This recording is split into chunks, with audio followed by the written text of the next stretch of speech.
Hello friends, welcome back to our YouTube channel Chess Weapon. Learn to apply CCTP, checks, captures, and threat.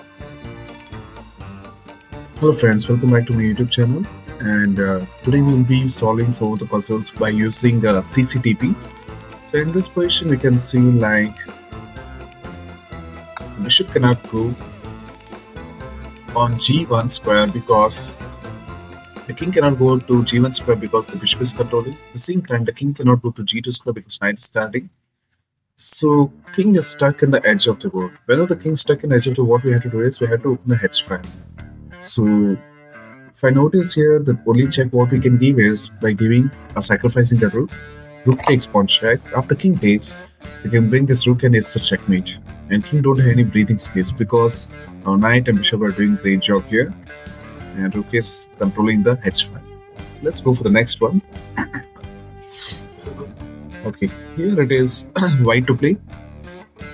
So again, the various checks are there. Yeah, you can play rook takes pawn check also, but problem is knight will take the rook. So I don't recommend this. But I can see so this is one of the check. The other check is rook to f8 check. Yeah. So here what happens, the bishop is targeting the king.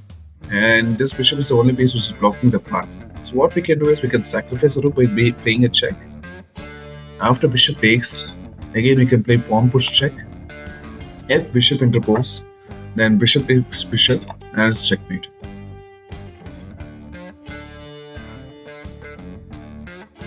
Okay, here in this position I don't see any checks.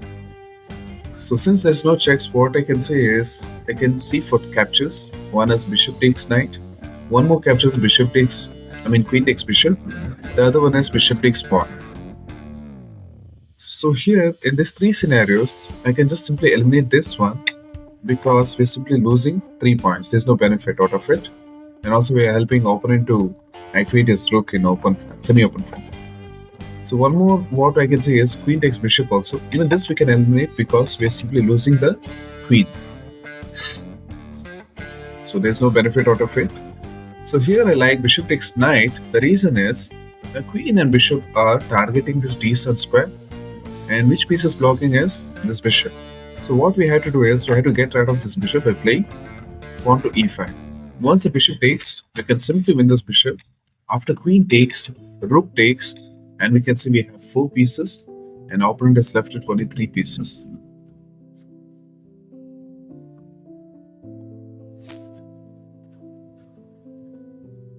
Okay, here again always look for checks.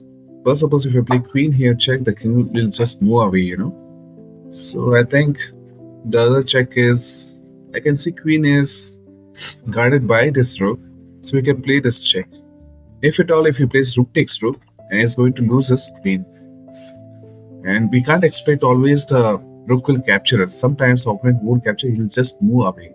It doesn't matter whether if he goes to king to e1 or king to f1. Most of my students started telling like once the king moves, I think we can play rook takes rook. After queen takes rook, we can win the queen is what they were telling. But the answer is, when you see a move, look for the better move. Always don't be materialistic. Like always don't look for like winning queen.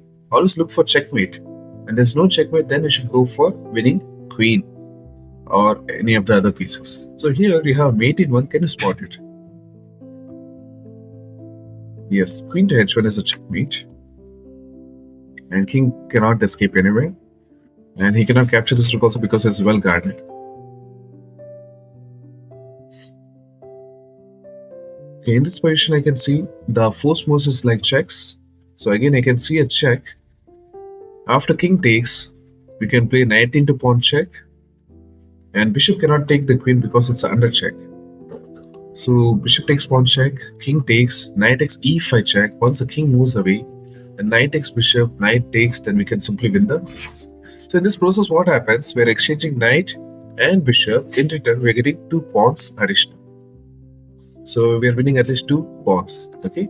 So king takes, knight takes e5, knight takes g4. After knight takes, queen takes. And also his king is stuck in the middle of the board because he cannot cancel anymore. Okay, here when I look for checks, yeah, we have checks, but king will just move away. So after that, I don't see any benefit. And here we should look for captures. So we have two different types of captures, bishop takes and rook takes. Before going for this bishop takes or rook takes, we should find the threats and weakness. I can see the king and queen are in the same diagonal, where it is very simple, like I had to place my bishop here and I can win the queen. But problem is, how do you capture this knight? Either with the bishop or the rook is the question. So if you play with bishop takes knight, the bishop will recapture, and again there's a counter attack. Now if you play like bishop to a5, I'll simply win a queen, and there is no point in capturing his queen because we can see material wise he is having 4 pieces and we are having only 3 pieces. So in this point, what I suggest is a sacrificing move will help you by playing rook takes knight. Knight is a piece which is only guarding this a5 square, so we'll eliminate. And after bishop takes, there is no counter attack on our queen.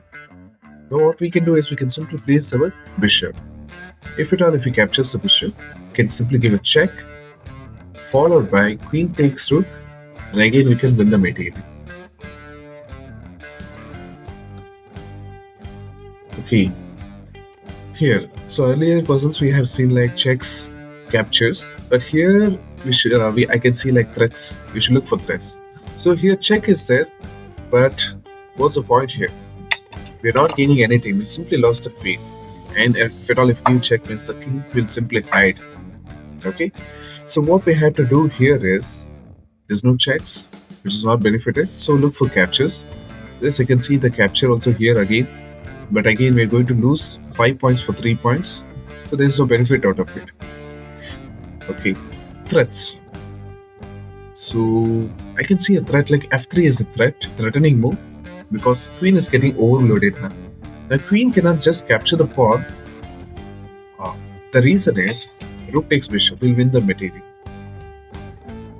And if he's not careful and if he just saves the queen, then he's going to get checkmated. So queen is forced to go to f1 to save the checkmate and also to save the piece. Now you can see the queen is overloaded. Is guarding the g2 pawn also and the bishop also. Now what we can do is we can simply capture the bishop. And now queen cannot just move away.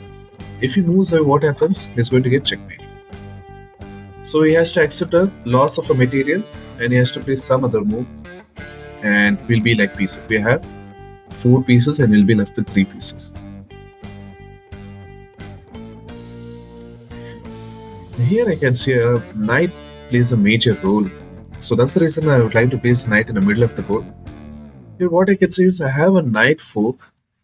The problem is queen is guarding. So again, so the best move is I can't go for checks here immediately because each and every pieces are guarding. So I can look for captures here. So queen takes bishop is good. The reason is if queen takes, then we can give a fork and we can win the material.